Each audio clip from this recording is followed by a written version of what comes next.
What is right belief? Right belief is to be continually open, deliberately rejecting, refusing, and avoiding all forms of falsehood in its entirety. It is the ability to let go whatever we sincerely confirm as false, without bias or fear of any kind. Remember, we can only avoid falsehood that we know. To see the false, we must sincerely challenge all our existing beliefs, fearlessly doubt all our convictions, and earnestly re-examine all our acceptances before we can have a flicker of right belief. Until we abandon false beliefs, right belief will not step in, which is the understanding that nothing can separate us from God's love, care, provision, and protection. Also, that God is totally in charge of all our affairs, no matter how pleasant or unpleasant it may seem. Right belief is not in the discovered like all the sacred books, but in the discovering. Keep discovering. How can we abandon our false beliefs?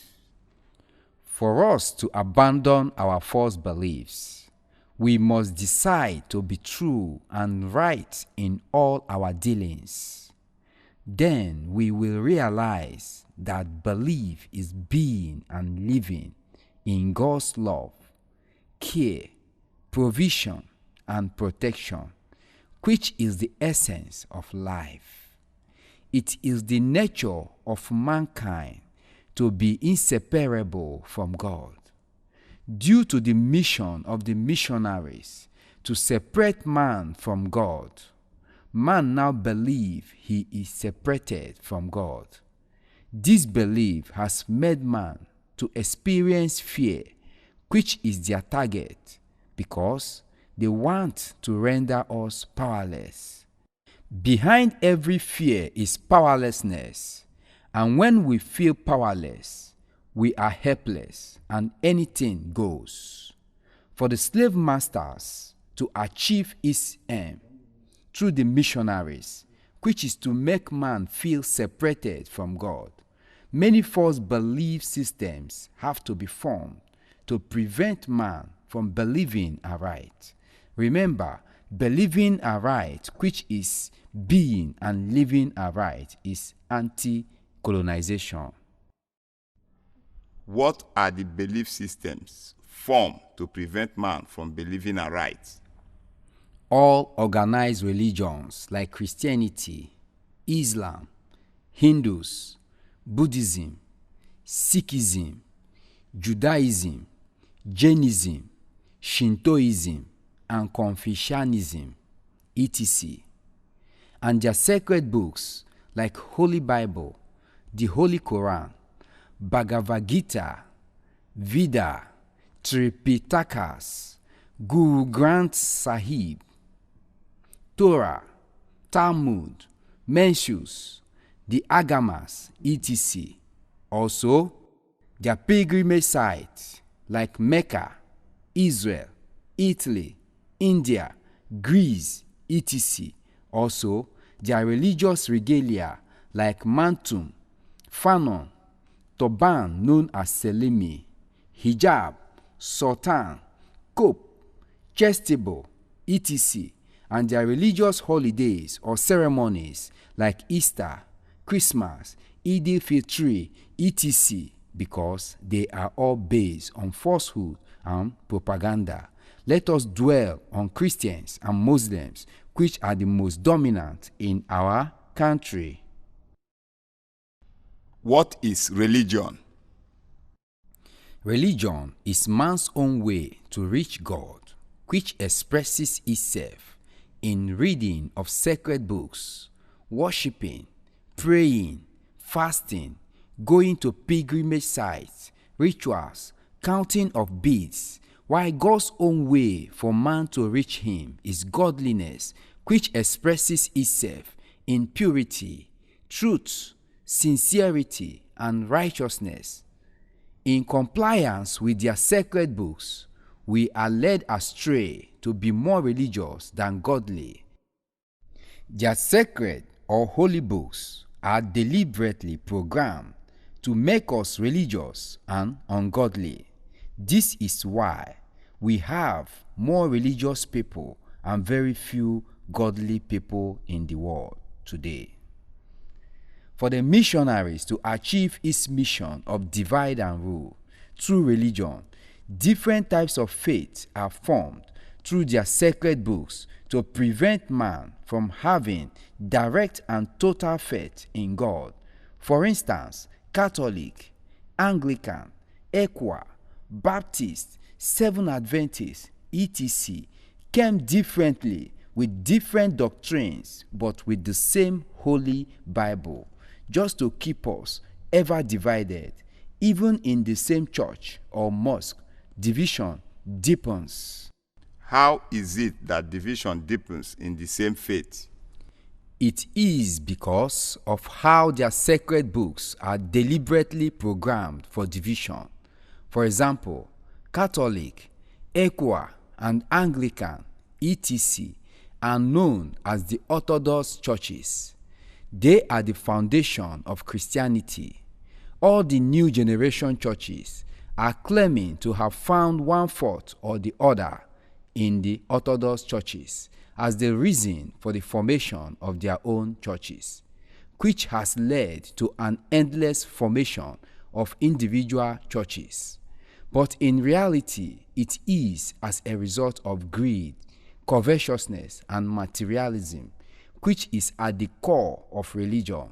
If the new generation churches have found fault in the Orthodox churches and did nothing about it, instead they move ahead to form their own individual churches, is it not clear that the foundation is faulty? Once the foundation is faulty, collapse is imminent. When we hear the slogan, "Look for a Bible-believing church to attend," we wonder if there could have been any Bible without the so-called non-Bible-believing churches. There is also division among the Muslims between the Shiites and the Sunnis. The division is endless. United we stand, divided we fall. We wonder why we are always on the ground. Until the world abandon the falsehood of the missionaries, there can never be unity, talk less of standing. What else has the missionaries succeeded in doing? They have succeeded in their mission to destroy our deeply rooted family unit lifestyle, which is communal, where we live without self-concern, and replace it with individualistic lifestyle, which is me and mine, that has increased division and suffering in our midst. If we are united, we don't need support, but if we are not united, we need support, and no amount of support can be enough. Initially, we say our children, our wives, our husband, and our family. But today we say my children, my wife, my husband, and my family. This me and mine has led to population explosion and children grown without guidance, until we realize that there is no difference between the children on the street and our own children.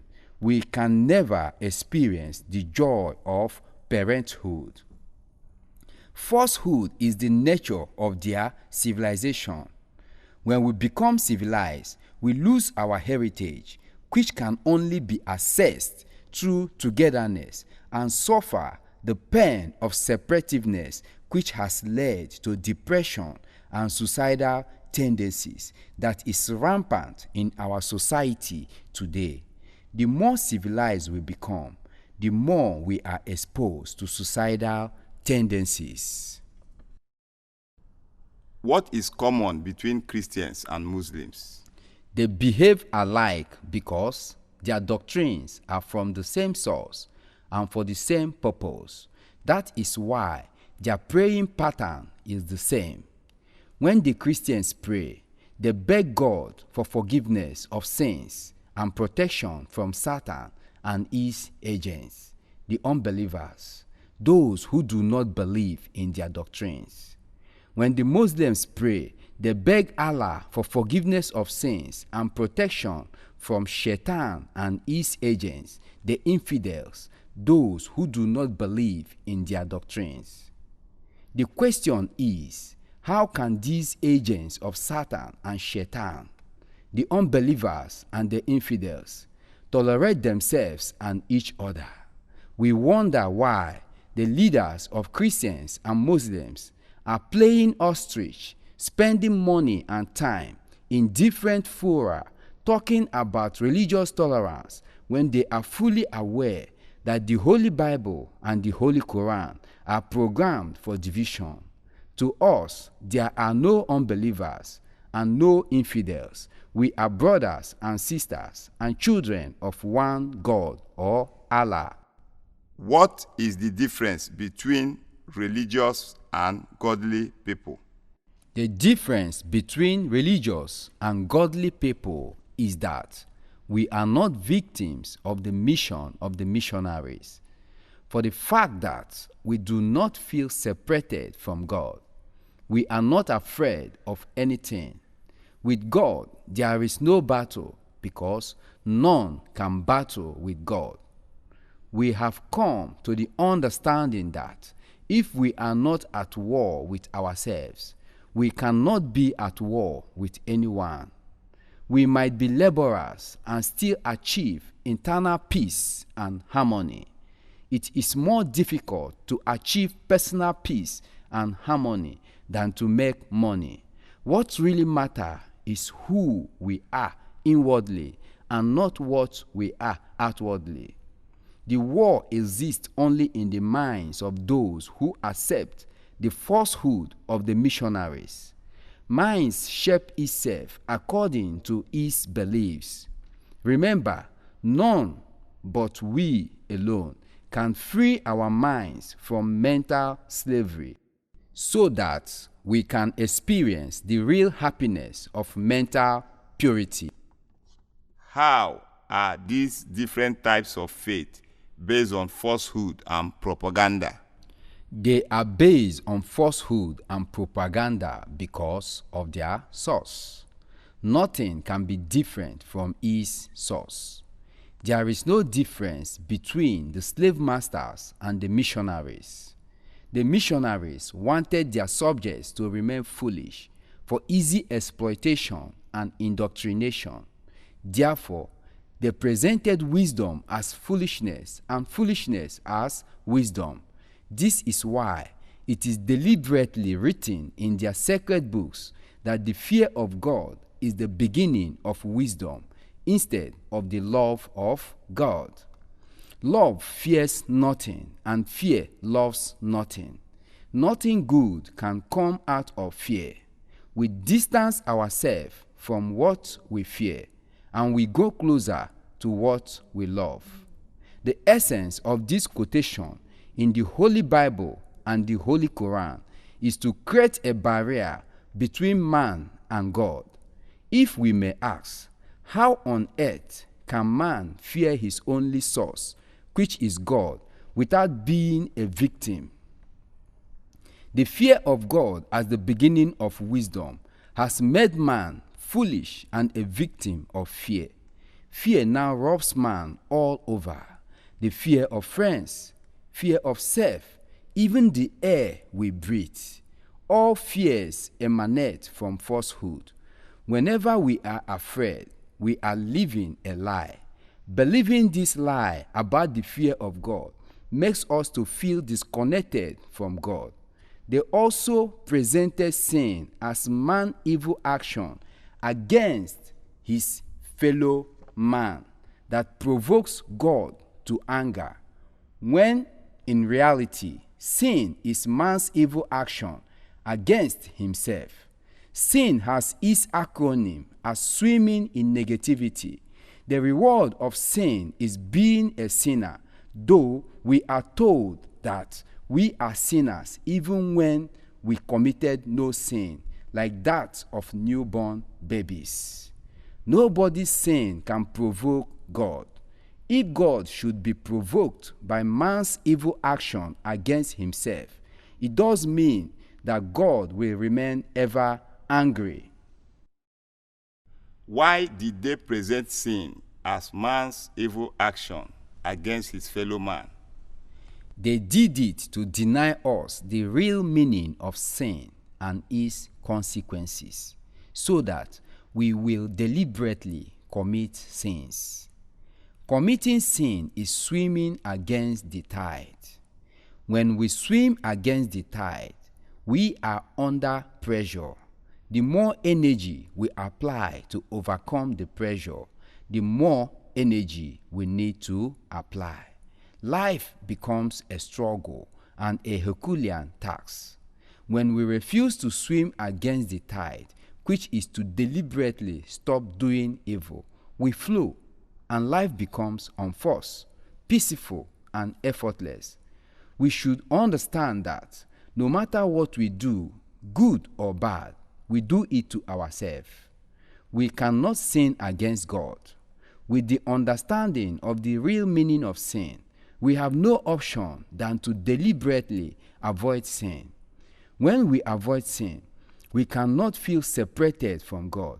Feeling separated from God is the reason for an intermediary as a bridge to reach God, such as the only Son and the last prophet, etc., instead of righteousness and godliness, which is the only link to God. If we don't feel separated from God, we have no need for an intermediary. These intermediaries have their mouthpiece, who are the religious leaders, whose assumed duties are to guide and to reconnect us back to God or Allah, when in reality we have never and can never be separated from God. This idea of being separated from God has led man astray to depend totally on his fellow man for directives from God, which has led to serial killings, disunity, insurgency, terrorism, misunderstanding, and all sorts of atrocities among us in the name of God. If not for falsehood and slave mentality, why should religious people be running after their leaders for divine protection and security, when the religious leaders themselves are being protected by armed men who are mere mortals? Don't be deceived. No sacred book is written by God, and God belongs to no religion. All sacred books are written by the slave masters to achieve their mission, which is to divide and rule. The word of God cannot be written in any book in its entirety, as it is in each and every one of us. Watch out for our new documentary, where we discuss the meaning of words and its consequences.